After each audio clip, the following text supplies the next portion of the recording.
what I find in leadership often is we want to be better technically, if you will. In other words, I want to learn a better leadership style. I want to learn better communication style, but I don't spend the time to really think in terms of those soft skills, if you will, and just learn how to actually be a better human.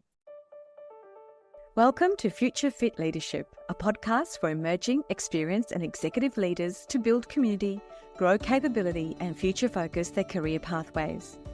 There has been a global shift in how we lead, and our conversations with leaders and executives explores the skills, strategies and mindsets that is needed to thrive in this ever-evolving landscape of the future. So whether you are a seasoned executive, an aspiring leader, or simply curious about the future of leadership, we are here to give you practical insights to unlock your potential, change the status quo, and break open our assumptions on how work works. Produced in partnership with Future Leadership, a capability ecosystem for boards and executives, Future Fit Leadership is your place for bite-sized learning for executives hungry to make a change. Hello and welcome to Future Fit Leadership. I hope wherever you are listening to this podcast, you are well. Imagine waking up to the sound of pounding on your front door, only to find the FBI standing there with a search warrant. That was how Kevin McCarthy's morning began on January 7th, 2002. And by nightfall, his world had turned upside down. Kevin was not a criminal. He hadn't stolen, lied, or cheated. He was a husband, a father, and an executive who thought he was building a company to go public. But in truth, he had been unknowingly working for one of the most cunning con men in the history of the Seattle FBI office. His boss was a master con man and had been running the largest stock fraud in Washington state. And Kevin, like many of us might have been, was blindsided.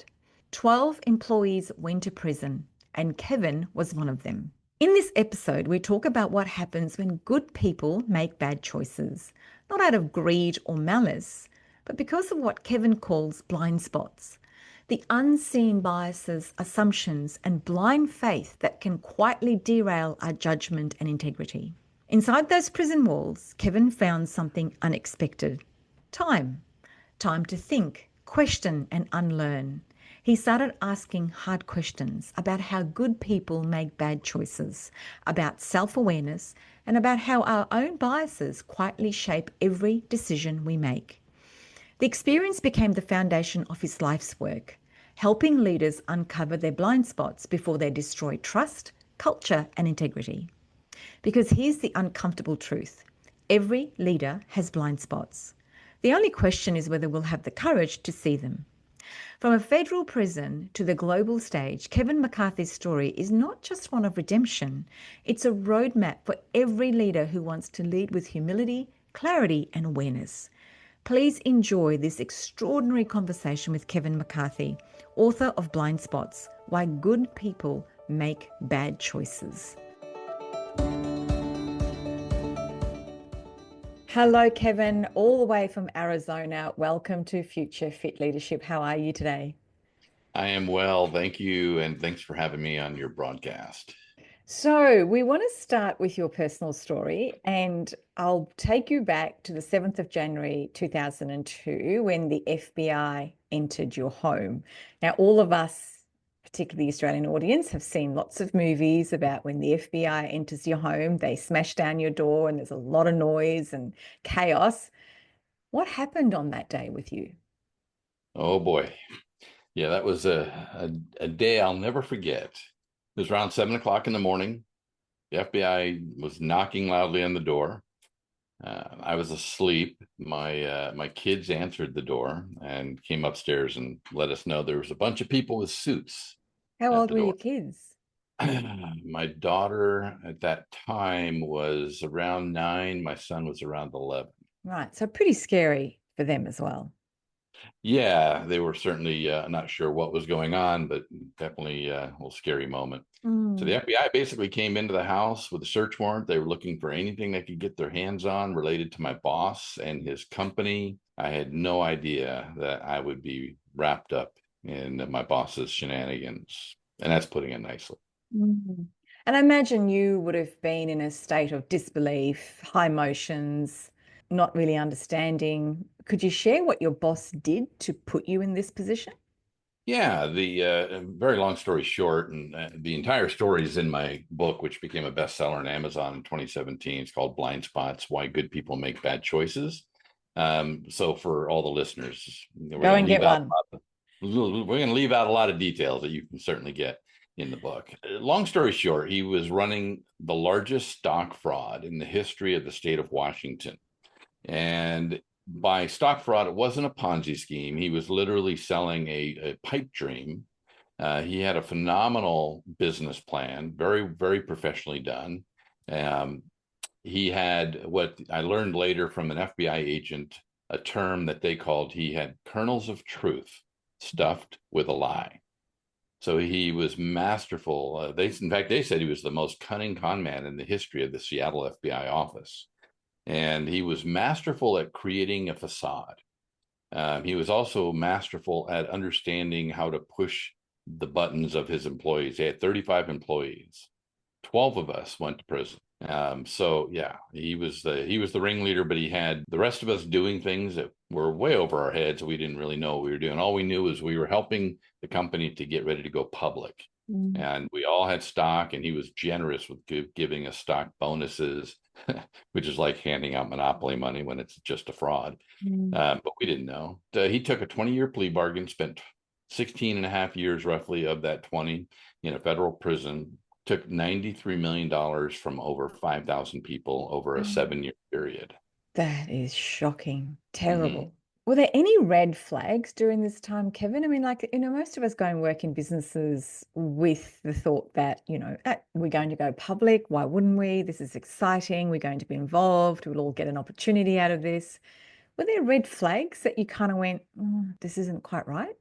There were plenty of red flags. Today, I call these blind spots. And it Mm. wasn't just because they were rationalizations and justifications, and there was greed involved. There's a lot of factors involved. You have to go back in context because, as you just mentioned, first of all, I believe most of us are good people with good Of intentions. course. I say most because, of course, the psychotics and sociopaths, we won't count them in this process. But we're good people with good intentions, and in the context of what we see in the moment, it's really easy to not realize our blind spots are there, and that's the nature of blind spots. So looking back in hindsight, I was able to identify all the blind Mm. spots. Mm. And that was the first thing I did when I ended up in a federal prison is I had to ask the question, how did I get here? I'm a little smarter than the average bear. Mm. And I would think I should have known. In fact, the judge even said, well, you're a smart guy. You should have known. But it's not that simple. No. Unconscious biases, thinking errors, limiting beliefs, all these factors go into skewing how we perceive reality, right? Going back to some of these blind spots, some of these red flags, as you put it. Here's a good example. He called me and told me that he had just purchased a company, which is part of the big plan of going public. He had all these different technologies that he supposedly either owned or was acquiring. So he said he was going to acquire a company in Los Angeles and gave me the name of the company and then asked me to distribute the information to all the investors. And I was the manager for the investor relations department at this point. And so part of my job was disseminating the information that the company was wanting to get out to the public. But there was something off. There was three of us on this call in my department, and there was something off about the story. And so we all kind of hung up the phone and scratched our heads and went, well, let's check this out. So I did a little research. I found the phone number. I called this lab that he was buying, and I ended up speaking to the owner of the lab. I asked the questions like, well, I told him who I was, first of all, and then said, hey, we're excited that, we talked to the boss, Kevin Lawrence, and we're excited that you guys are going to be part of the fold. And he was a little reticent to share any information with me. He didn't know, but he did confirm that indeed your boss and myself are in conversations and negotiations for purchase. And so that satisfied our red flags. We're like, okay, Mm. well, this is cool. Well, here's what we didn't know. Again, in hindsight, I found out this from the FBI agents. What we didn't know is that the boss kernels of truth stuffed with a lie. He would start these conversations, even put deposits up. I believe he might have put $100,000 deposit with this lab to purchase their company. And so he went through all the motions with no intent to actually follow through. He just wanted the press release, enough to be satisfying for a press release. So again, there was a gut feeling that was like something's awry here. But rather than listen to the gut feeling and go deeper, we did a surface level check and we satisfied and rationalized that it was okay. Mm. And during the trial, you write about how you came to the really painful realization that even though you know you didn't commit a crime, and I think when this happens, you do go to court knowing, well, I'm innocent, surely I can't go to jail. You were still legally guilty, and that two people can witness the same event and have two different perspectives. I find that fascinating, how you write about that. Talk to me more about how you came to that realization at that time. Yeah, there's what I call now is perception gaps. You've heard the saying, perception is reality. Well, it's not true. Your perception is your reality in the moment. Let me say that again. Your perception is your reality in the moment. So key words there. And so what it is it's the reason why most of us can be eyewitnesses to a crime or to an accident and yet tell different stories about what really happened. It's not that the facts have changed. It's that we perceive the world through our own framework of the lens of what I call our worldview. And we interpret that perception through this process that takes place in our thinking. And then we act upon that interpretation. So that's without getting too technical, that's the essence of how we see the world and why we behave the way we behave. So I was convinced, 100% convinced, that I was innocent. I did not intend to commit a crime. I mean, I was, at one point in my life was an ordained minister. It's like I felt like I was a man of good character. I was willing to go all the way to a trial by a jury of my peers. And I got into a big old argument with my federal public defender, which the stereotype scared me on that. But turns out she was really a great attorney. We went round and round for about a month. She wanted me to accept a plea bargain. And in fact, in the beginning of our relationship, she told me I was the con man. I was the ringleader. And she told me my friends were flipping on me. They're all pointing at me as the bad guy. Found out later that she tried to test my resolve, and she was basically beating me up emotionally, if you will, to find out the truth. Boy, it was some miserable weeks of that. But then about 30 days into this relationship, I entered her office. She turns to me and she said, "Kevin, are you going to take this plea bargain or what?" And she was tired of dealing with me, apparently. I turned to her and I said, with everything in me, I pointed my finger and I'm like, "Carol, I am not signing that plea bargain. I did not know my boss was committing a crime. And frankly, I've seen enough Law and Order to know you have to have intent to commit a fraud." Of course, I didn't say that to her. I was so convinced. And then she paused and she said something very profound that stuck with me and still to this day is life-changing. She said, "Kevin, I finally understand why you and I are not seeing eye to eye here.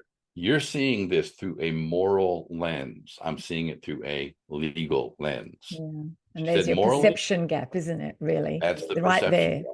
She saw reality, but she saw it through her lens. I saw reality, but I saw it through my lens, right? Mm. And she said, "I totally believe you now that you didn't know and I can even convince a jury that you didn't know, but it won't matter in a courtroom. Mm. Because honestly, you just simply did what you did and she labeled me as an unwitting accomplice in my boss's crime." And that was the moment that I was able to reconcile and then own my actions in this scenario and Mm. realize I'm guilty. I did everything you just said I did. I didn't know it. I didn't realize it was bad. Right now I do. So then you spent 33 months in a federal prison. What was your time in prison like? And what did it teach you around self-awareness, resilience, and your identity, particularly in a prison environment? Yeah, there's a lot to unpack there. How many hours do we have on this podcast? Let's start out by first talking about the experience. Let me paint a picture. The first of all, it was federal prison camp, and so in the U.S. our federal system, we have these very minimal security, sometimes called satellite facilities. Sometimes they're referred to as camps, but basically they're still prison, but they don't have locks on the doors, bars on the windows. There's not even cells. It's community style living. So Mm. there's all dormitory type, 32 men in a wing of a dorm with bunk beds, two bunk beds, four inmates share a cubicle, It's all with low that. security stuff. Very low Yeah. security. In fact, for the most part, the inmates ran the place, all the way from the roofing repair and plumbing repair to Mm. the kitchen and the food, and even the chapel. There was a chaplain that was paid by the prison, but the chapel assistants or clerks ran the place. I mean, it's very, very low security. So while it's still prison, you're still separated from your family. You still have rules to abide by. It's not much different than my military basic training experience, if you will. So for me, I was okay with the regiment, if you will. Mm. And what it did for me is gave me a benefit I didn't see coming, that I think a lot of executive level leaders yearn for but don't know how to get, and that's being able to pull away from the craziness and the minutia of this, what's oftentimes referred as the rat race, so that you can actually regroup, Mm-hmm. get some time to contemplate and think, right?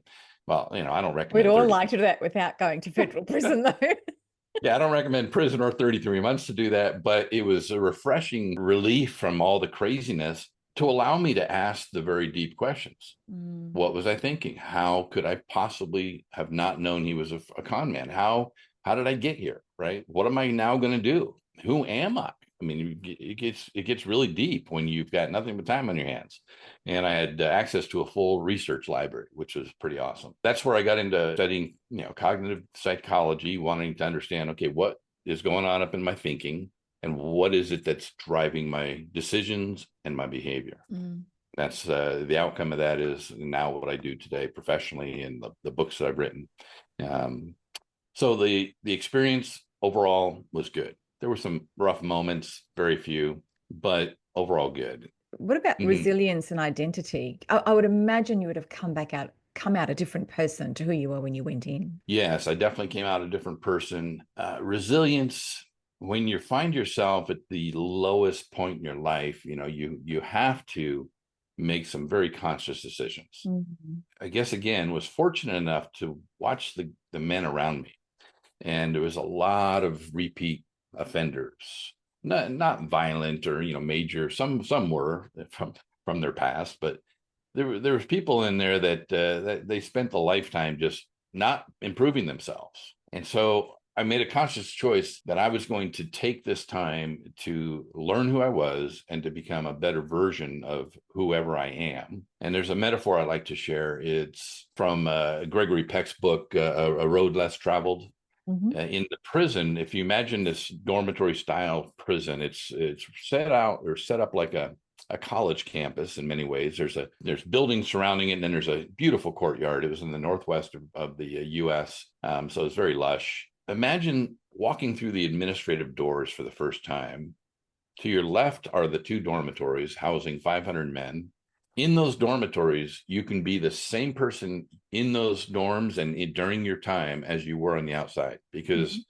because it's minimal security. It was pretty easy to smuggle in drugs and all kinds of paraphernalia, play cards all night, do whatever you want. You could just party and be a goof off, and a lot of the men did. If you imagine now, there's a wide sidewalk that goes to those dorms. Then imagine if you go to the right as you enter this compound. There's more buildings, but they're all educational oriented. There's the place if you need to get a GED, you can do that. If you want to learn computing, there's a computer lab. There's health and fitness type center. There's a chapel. There's workout area. I mean, you can improve yourself if you take that narrower sidewalk to the right.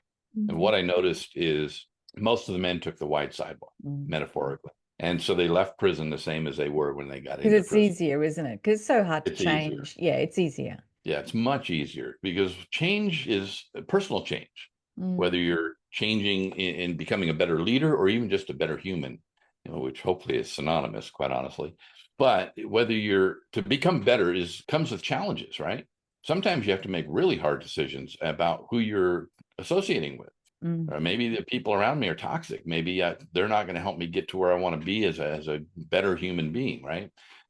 So it comes with really hard choices. It comes with a lot of hard work, a lot of moments where you have to really be insightful. You've got to ask hard questions if you really want to become better. And what I find in leadership often is we want to be better technically, if you will. In other words, I want to learn a better leadership style. I want to learn better communication style, but I don't spend the time to really think in terms of those soft skills, if you will, and just learn how to actually be a better human. Human. Yeah. Transfer that into my leadership skills. Yeah. Which, moving forward in the world of leadership as rapidly as it's changing now, we need to tap into the heart a lot more because that's what people are expecting from us. The technicality piece is not so important anymore. Yeah, absolutely. Command and control is gone. If it still exists, unfortunately, and it still exists too often, but it is not accepted by the masses any longer, and the younger generations aren't tolerating. Right? So they want connection. They want a coach, not a boss. They want somebody who cares for them, not just uses them for the means to the end. It's a whole different mindset that we need to take as leaders if we're going to actually be effective. And what I'm talking about has a direct impact on the bottom line. And we often, if we're a command and control organization, we don't even think like that. We're looking at turnover and we're saying, well, we need more ping pong tables in the break rooms. We need flex time schedules, and that's going to solve our problem. But reality is no, because according to Gallup and 80 years of research, one of the things that they came out and said is one of our most profound discoveries is that 70% of your team engagement directly attributes to the manager. So it's not about the ping pong tables. It's about improving who managers are, right? Who our leaders are. So you've built an entire leadership framework around the concept of blind spots. And there's a lot of, we all have blind spots. It's one of the things that I've, come to realize, and we might call it different names. We all have blind spots. How do you become aware of your blind spots so you pay more attention to it? That's a great question. And yes, there's a good framework for it. And I've developed a 6-month leadership training program that's virtual, and it's built on uniquely a CBT model, which we don't really sell that way because CBT is cognitive behavioral therapy, and nobody feels like they need therapy when they're in senior leadership, although that might be up for debate. The model is effective because in psychology, cognitive behavioral therapy is designed to help us understand how we're thinking and how we're applying those thoughts and those unconscious thoughts even into our action. So we deal with triggers, we deal with our belief system and how that filters and clouds our ability to view and have clear perspective, right? But one of the things that we can do as leaders to try to identify our blind spots is you have to be, first of all, vulnerable and transparent. That's not as easy as it sounds. But if you're willing to be vulnerable and transparent, then the next step is you need to reach out to people that you trust and ask them for their honest feedback, right? And you don't want to surround yourself like, I know leaders, and as well as you, who surround themselves with yes people. That's not what I'm talking about. If you've got yes people and they're telling you all kinds of good things, or even telling you things that may not seem good, but they're telling it in a way that's way too sugar-coated, you're not really going to get it, right? So you need to be honest with yourself and ask others to be honest with you, but it takes vulnerability to do that. So you've identified 3 categories of blind spots: presupposition, oblivion, and preoccupation. Can you briefly explain or take us through each one of those and how they may show up in a leadership environment? Presupposition, blind spots as a category. I mean, these are all the blind spots where you come into whatever the situation is with a lot of presupposed ideas, your own beliefs. I mentioned the worldview framework earlier, for example. We all develop our worldview framework throughout our lives. It's constantly evolving, right? And it's made up of our childhood, our familial status, our socioeconomic status, our traumas, our successes, you name it, right? Everything goes into shaping us. So we start to see this world through this box, through this framework. And we filter it. And I think it was Malcolm Gladwell who popularized a term that is called thin slicing, right? So that's just an example where, because of what we know in our framework, even if it's unconscious, we can take and make quick snap judgments based on very little information, right? So these presuppositions can actually impact how we then take our next steps, process our next thoughts, because we don't even realize it's happening. We don't realize that our biases, if you will, are actually impacting us. Because we've been with it all our lives. So it doesn't, for us, it's how we see the world. How do we change that? By having people tell us the truth about, as you said, the blind spots. Yeah. They would probably turn into your blind spots, wouldn't they, if we don't become aware of them? There's a lot. Blind spots is an overarching term. So yes, to answer your question, blind spots is, as mentioned earlier, right? Those unconscious biases, these limiting beliefs, these simple thinking errors, all of these can be blind spots. In addition, even our greatest strengths can become blind spots. So again, back to how do you take the first steps? Surround yourself with people that you trust and be open and transparent. We have a tool we use called the Blind Spots Leader's Guide. All right. And so here's a practical application that starts the whole conversation and can revolutionize a team. Excuse me. We did this not too long ago with a healthcare insurance organization here in the States, where I was coaching one of the senior leaders, and she loved the blind spot assessment. So she took that, and then she wanted her whole team to take it. I said, well, let's have your whole team take it, and then let's do a leadership conversation. Now, the leadership conversation, leader's guide, that starts with the leader themselves being vulnerable. Now we have the benefit of using this third-party tool, the blind spot assessment. And now in this particular person's case, she had 18 direct reports, too much, but she had just taken on 2 teams, and she was working towards sorting everybody out where they need to belong and what have you. They called on her because she's sort of the fixer. She can help improve culture in teams that are broken or misaligned. So early on in this venture, she brought all her team together. They all took the blind spot assessment. She then said, so we're going to talk about our blind spots, and I'm going to start. And that's the key as the leader. And frankly, side note, as a leader, you might as well tell people your blind spots because they already see them. Yeah. So once you discover them, you might as well open up the conversation, right?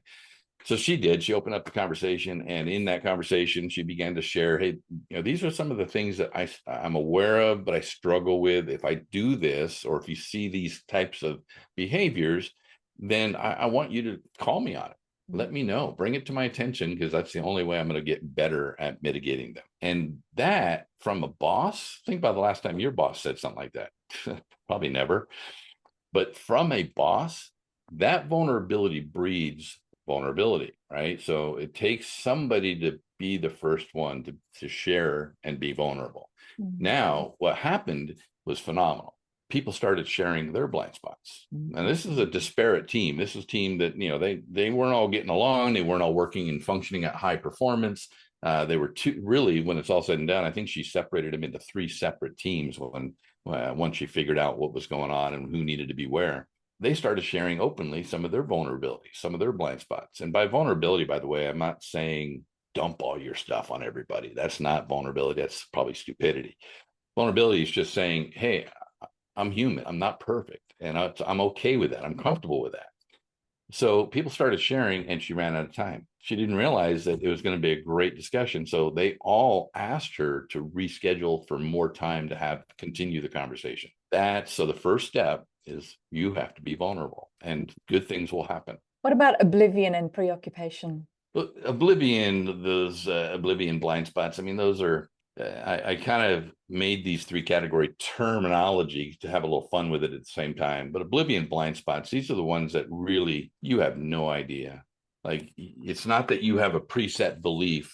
It's literally, you don't even realize you have an unconscious bias that's impacting you in a way that's not necessarily favorable for you.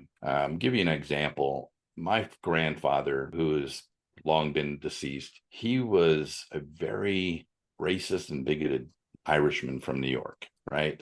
Sad to say, very sad to say. His generation goes all the way back to all the TV that you watch, where there's Mhm. the different groups in New York that were all battling. Well, that's his That's his generation. Right? time. That's all I remember of him. That's the last thing I remember, is just that's the kind of person he was. My father, I remember when he was younger, he would tell off-color jokes that he got from his father. It didn't take him long to start to recognize that, wait a minute, why am I telling these jokes? Because I don't necessarily buy into the ideologies behind them. He was oblivious, part of who he was. But when he became aware, he was able to change those behaviors. So today, my father, who's now 87, I mean, like I tell everybody loves my dad. He's like one of the most amazing human beings, right? But he had to literally work on himself to change bad habits, to break unconscious bias didn't even know he had, and to change beliefs that were instilled in him through his childhood. It sort of ties in with one of the things you talk about, which is where we quite often lead with our strengths that may be our blind spots. And it's not until you become aware of it that you can change it. That's a perfect example of what your grandfather did there. He was living his life through his blind spots until he realized, and then he changed it and became a different world for him. Well, yeah, my grandfather didn't, but my father Sorry, did. your Yeah, father. yeah, Yeah. I knew what you meant. Until you become aware, how can you change, right? Mm, So, mm, so that's where you get those trusted confidants to help you. If you don't know what's going on, you get them to point your blind spots out. And by mhm. the way, don't ever point somebody's blind spots out without their permission. Yeah, That doesn't really go well. that won't go well. You, I was delivering a keynote speech several years ago in South Carolina, and one of the hosts picked me up and had just read my book, unbeknownst to me, and was so excited. He said, "I read your book," and he goes, "I got to tell you what happened. My wife and I were coming home from church, and my wife started kind of bad mouthing the pastor's message, and he said, 'Honey, I think you might have blind spots.'" I just smiled. I said, "Well, how'd that go for you?" He said, "Not very well." So I yeah, so you love it. can't you have to trust people, and you have to build trust and ask them to show those blind spots to you. Yeah. In your experience, what kind of leader is most at risk at missing what matters or missing their blind spots? Senior leaders, that's easy. No, seriously. Really? I call it the expert fallacy, and I think it was Travis Bradbury, author of Emotional Intelligence 2.0, who, I'm going to get the quote wrong, but here's the essence of it. He basically said, through his studies, that the higher up we go in leadership, the more blind spots we develop. In fact, he uses a quip. He says that the CEO's emotional intelligence scores drop downhill faster than a downhill skier, right? So the concept here is, as we rise up in the ranks, as we take on more responsibility, as we get greater titles, if you will, as we become more senior, even not just age, but in our careers, we start to shape an idea that we're not even thinking consciously necessarily, but an idea that, well, I've been around long enough and I've seen all these things. I kind of been there, done that. I've Mm. seen all that. I'll put it a better way. I was working with an internal audit, the head of internal audit for a major southern university in the States.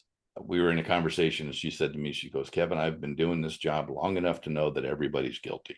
It's like, no, that's not true, but that's your blind, your expert Your fallacies. perception. Yeah. Yeah. That's your blind spots that you formed. That's how you see the world now. So as we get to be senior executive leaders, we start to see how the world works. And Mm. it's our, remember, perception gap. It's our perception of how the world works, but we lock onto it. We anchor onto those perceptions even stronger as we become more advanced.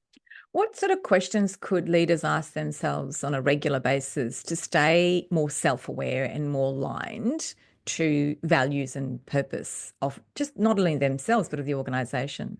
I would ask myself, and I do, and I encourage others to, is first of all, you have to ask yourself, how am I doing?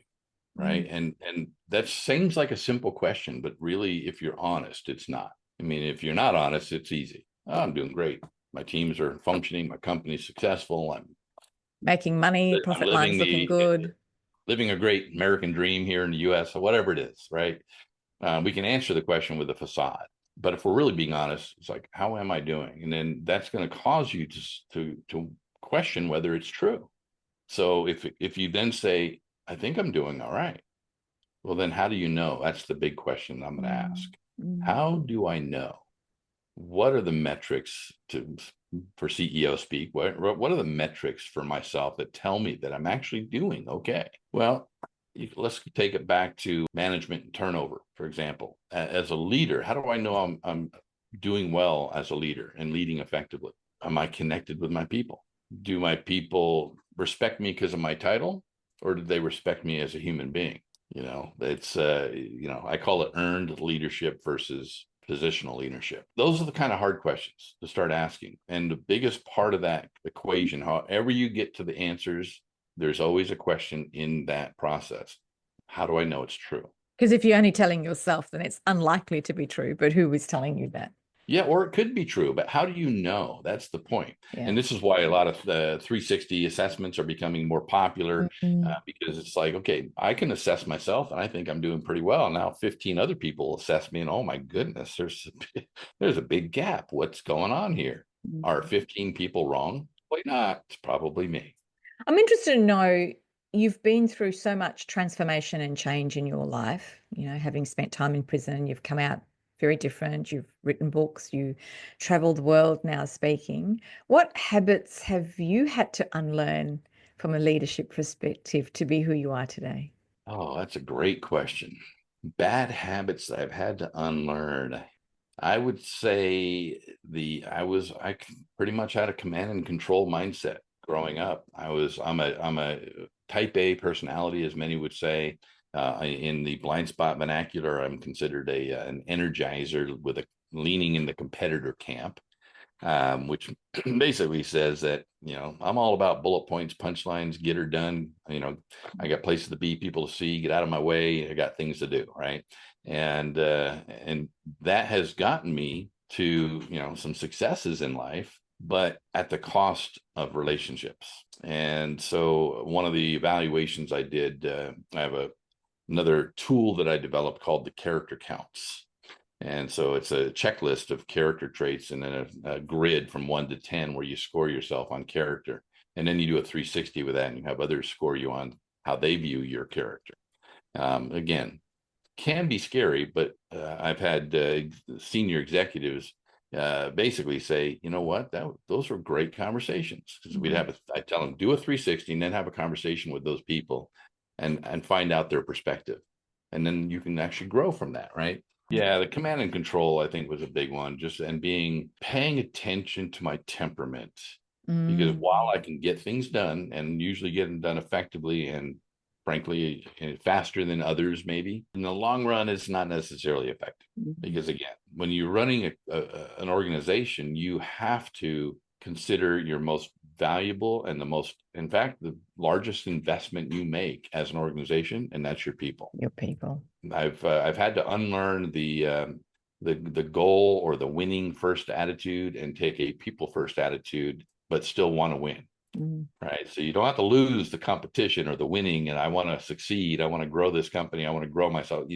But you have to weigh the costs. And now one of my top values is relationships over all of that. Mm. So I weigh my decisions now on, is this decision going to impact the relationship? And if it is, I need to rethink it. Kevin, we've come to the part in our conversation where we ask all of our guests our normal or standard 4 questions around what they see as the future of leadership. So my first one to you is, if you had to describe a future fit leader in just 3 words, someone who will need most in the years ahead, what would those 3 words be and why? Someone who connects.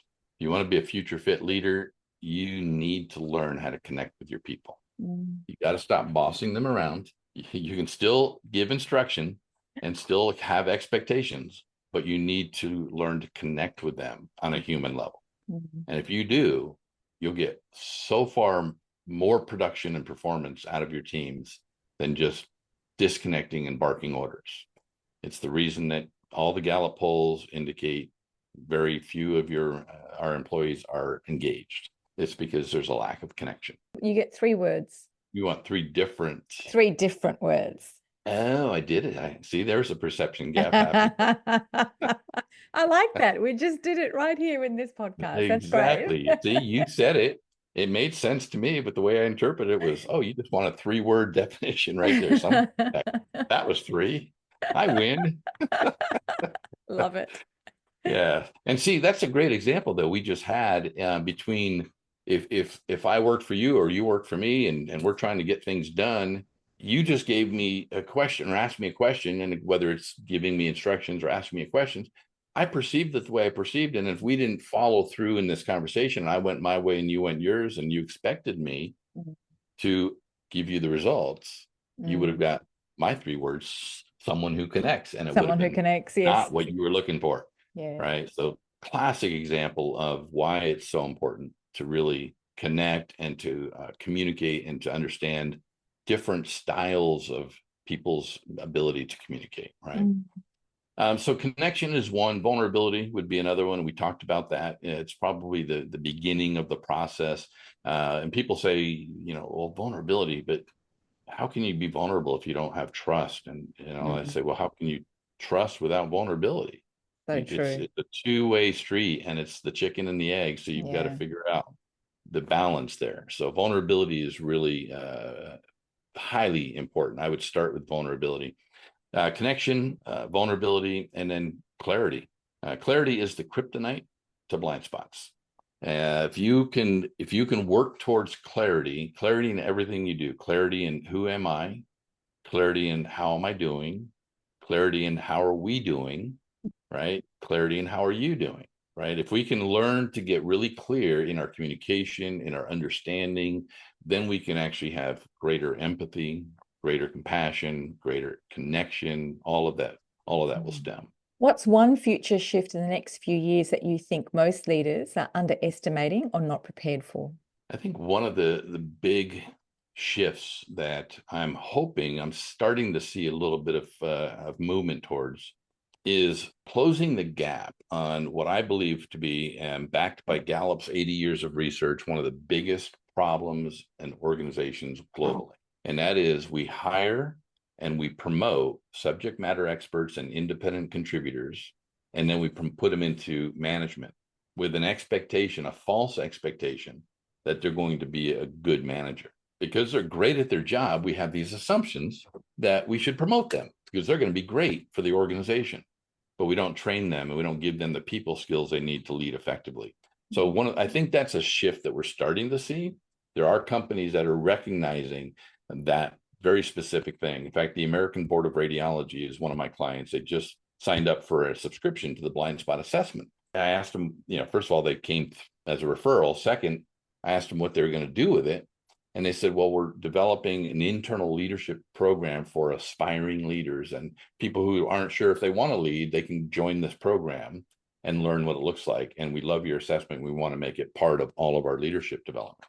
And so that's a positive example of Yeah. organizations that are forward thinking and realizing if we invest in the middle, we're going to have the best succession planning, Mm. strategy ever. Yeah, I like that. Invest in the middle. That's a great, great piece of advice right there. What do you wish more leaders were paying closer attention to right now? Well, aside from all the obvious things that are going around in the world and everything else, pay attention again to your people. I sound like a broken record for a second here, but if you're a senior leader, you're executive, it doesn't matter what your exact title is, your people matter, and don't buy into the exit interviews. Mm. They're bogus. That's a bold statement. Let me I describe was it and just going to explain. say, Right. tell me more about that. Well, think about it. Most employees, most people, just because of what people and the way we behave, most people are not going to intentionally want to burn a bridge with their employer as they exit. Now, that's not true for about 18% of the workforce, according to Gallup. They're actively sabotaging the organization.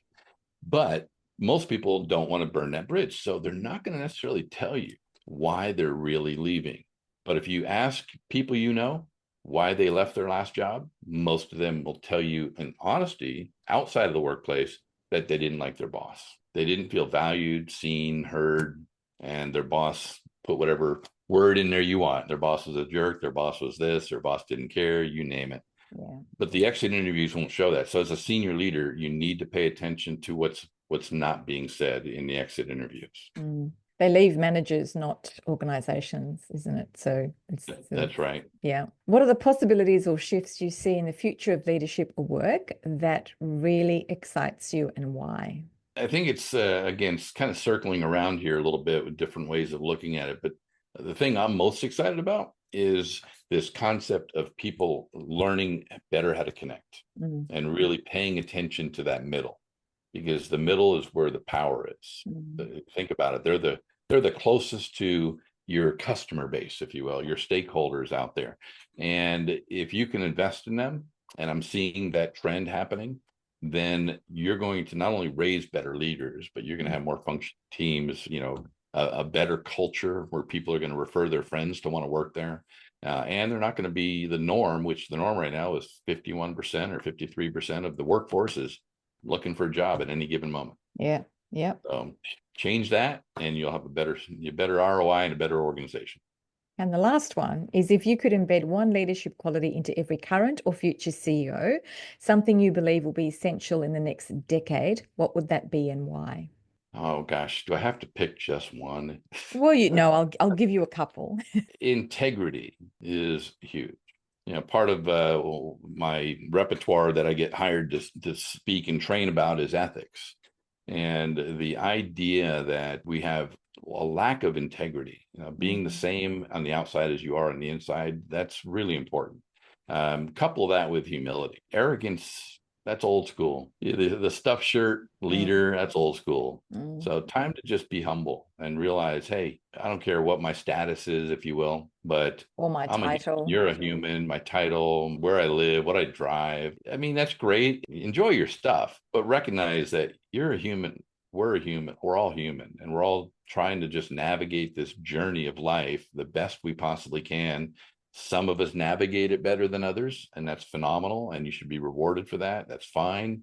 But don't let it go to your head and think you're like, God's gift to the earth. Kevin, thank you for joining me. When I was sent your research and I read it, and I was like, man, I've got to talk to this guy. What an interesting journey and story he's got. So thank you for sharing that with us. Your book, Blind Spots, is available everywhere. If people wanted to connect with you or, take on your courses or have you as a speaker, what's the best way for people to reach out to you?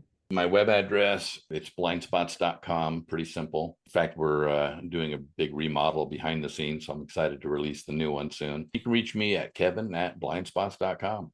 Don't put me on your spam list, please, whoever's listening right now. I love to hear from you, and I do my best to get back to everybody with a response. So if you have any questions, shoot them over. Great. Kevin, thank you for joining us. Yeah, thanks for having me, Sanhana. If you like what you've heard, please share, rate and review this podcast, and don't forget to share it with anyone who might benefit from hearing it. The producer of Future Fit Leadership is Maritza Barone from Guide Your Light Network. If you would like to reach out to me, please DM me on any of my social media platforms. I'm available for speaking at conferences or consulting to your business. Future Fit is created in partnership with Future Leadership, a capability ecosystem for boards and executives. If you'd like to join the community and receive a free takeaway each week, sign up to the Future Exchange app in my show notes. Thank you for having me in your space. This is a Guide Your Light Network production, creating podcasts with purpose.